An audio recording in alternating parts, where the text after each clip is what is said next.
जय शिवराय. आज आम्ही आसूद या ठिकाणी आलेलो आहे. तालुका दापोली आणि जिल्हा रत्नागिरी या ठिकाणी असलेलं हे आसूद गाव. या आसूद गावात हे श्री केशवराज मंदिर आहे. दापकेवाडी याला हा एरिया जो आहे तो दापकेवाडी आहे आणि इथून आपलं पदभ्रमण चालू होणार आहे आणि आपण जाऊया आता चालच्या पायी मार्गाने. आणि आता आपल्याला वरती मंदिर आहे, खूप प्राचीन असं मंदिर आहे. ते मंदिर पाहण्यासाठी आपण जाऊया. चला जाऊया. हे पहा, आजूबाजूचा परिसर दाखवतो तुम्हाला सगळं संपूर्ण फिरून. मंदिरात जाण्यासाठी दापकेवाडीतून एक रस्ता जातो. त्याच्या दुतर्फा घरे आणि भरपूर झाडे झुडपे आहेत. रस्त्यात जागोजागी गावकरी कोकणचा रानमेवा विकताना दिसतात. पुढे काही अंतर गेल्यावर रागणाऱ्या दगडी पायऱ्या उतरून खाली गेल्यावर एक छोटासा ओढा लागतो. तो पार करून गेल्यावर आपल्याला परत दगडात कोरलेल्या सुंदर पायऱ्या दिसतात. त्या चढून वर गेल्यावर आपण मंदिराच्या सपाटीवर पोहोचतो. मंदिरात जाण्यासाठी एका छोट्या तटबंदी वजा कुंपणातून वाकून आत जावे लागते. छोटेखानी मंदिर दगडी बांधणीचे आहे. मंदिरासमोर ऐसपैस असलेला सभामंडप लाकडी खांबावर उभा आहे. मंदिरासमोर असलेल्या गोमुखातून सतत 12ही महिने जिवंत झऱ्याचे निर्मळ आणि थंड पाणी वाहत असते.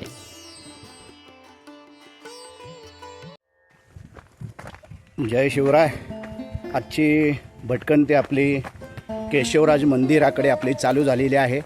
हे केशवराज मंदिर जे आहे ते पांडवकालीन मंदिर आहे आणि हे जवळपास 4,500 ते 5,000 वर्षापूर्वीचं आहे.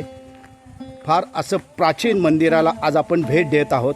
अतिशय सुखद असा हा अनुभव आपण पाहत आहात. आजूबाजूला संपूर्ण हे बाग आहे आणि इथला गारवा अवर्णनीय असा इथला गारवा आहे. आता आपण पाहूया. चला जाऊया. ह्या केशवराज मंदिराच्या दिशेने आपली वाटचाल चालू झालेली आहे. असं हे ठिकठिकाणी आपल्याला ह्या बागा आपल्याला पाहायला मिळत आहेत. या ठिकाणी फणसाचं समोर झाड आपल्याला पाहायला मिळत आहे.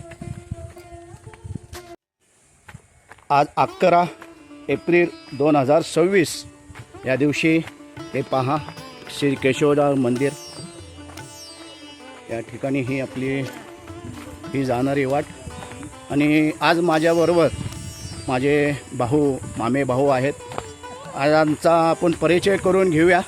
सगळ्यात प्रथम आमचे दाजी श्री राजेंद्र मेमाने आहेत आणि हे आमचे मावस भाऊ श्री प्रमोद पारसरे, एक उत्कृष्ट छायाचित्रकार आहेत आणि खूपच सुंदर असं पेंटिंग्स ते करतात. आणि नंतर पुढचे आहेत माझे मामे भाऊ वसंत. केशवराज मंदिर आसूद, तालुका दापोली आणि जिल्हा रत्नागिरी या ठिकाणी असलेलं हे पांडवकालीन श्री विष्णूंचे मंदिर. हे अंदाजे 4,500 ते 5,000 वर्ष जुने आहे. श्री केशवराज देवस्थान या नावाने ते पंचक्रोशीत प्रसिद्ध आहे. या मंदिराबाबत अशी आख्यायिका सांगितली जाते की 5 पांडवांनी एका रात्रीत हे मंदिर बांधले आहे.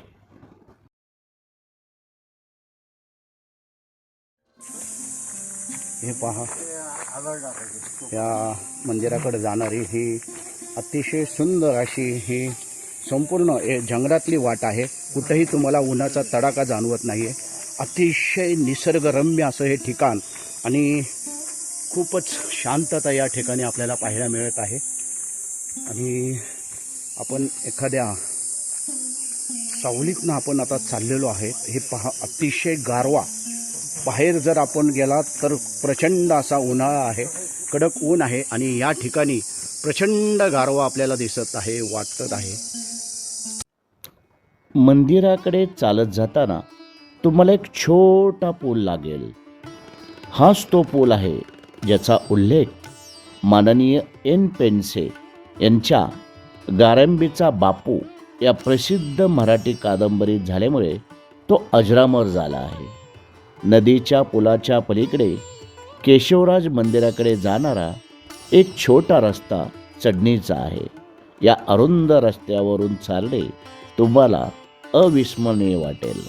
नारळ, सुपारी, आंबे, काजू इत्यादींच्या दाट झाडीतून जाणाऱ्या या रस्त्यावरून चालताना सुंदर पक्ष्यांचा मधुर गाण्यांमुळे अधिकच मनमोहक अनुभव येतो, जो मनाला हवी असलेली शांती नक्कीच देतो.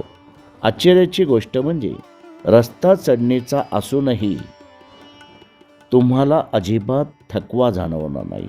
हे केवळ एक उबदार आणि सुखद भावना आहे, जी मनाला शांत करते.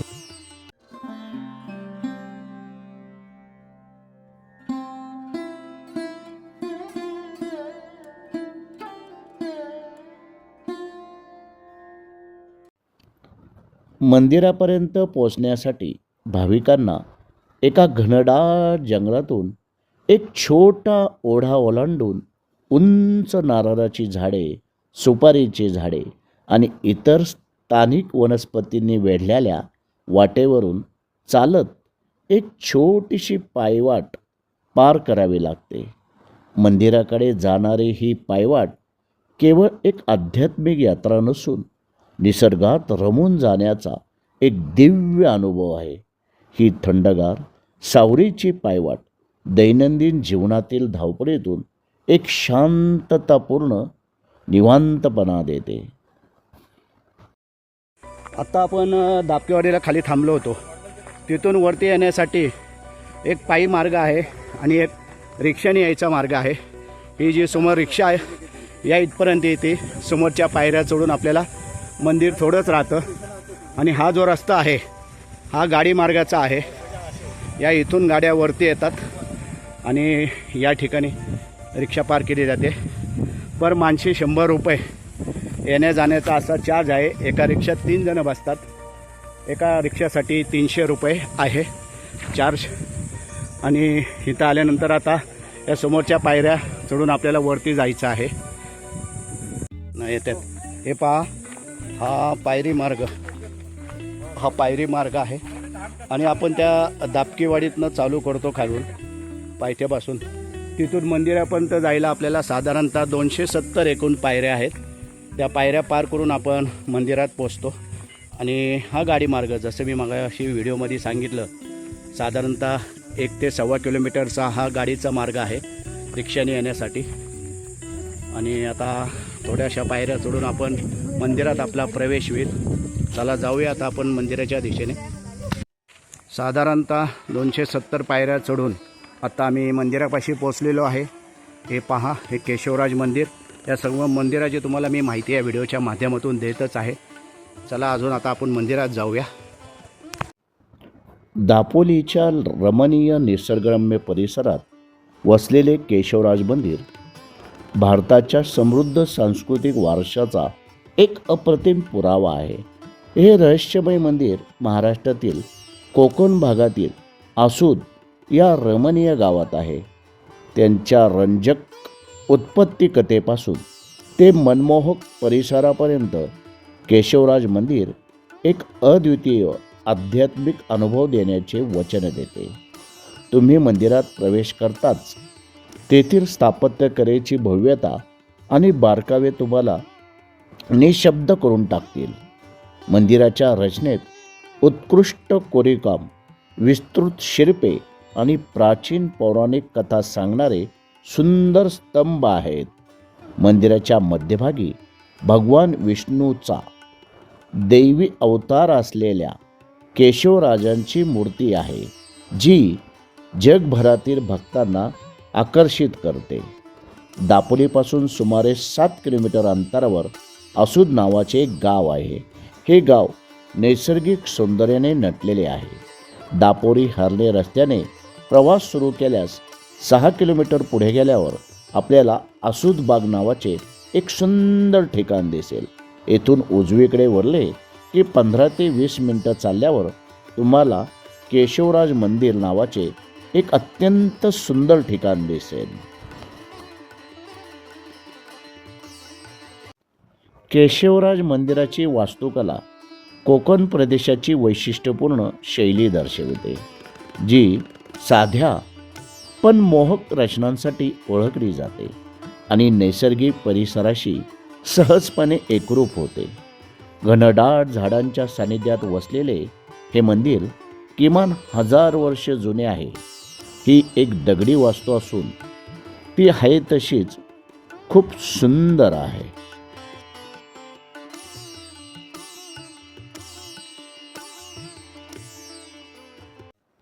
मंदिराच्या प्रवेशद्वारावर तुम्हाला गणपतीची मूर्ती दिसेल.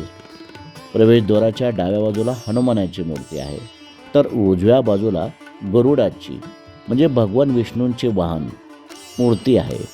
ज्या भगवान विष्णूला हे मंदिर समर्पित आहे त्यांची मूर्ती अतिशय सुंदर आहे.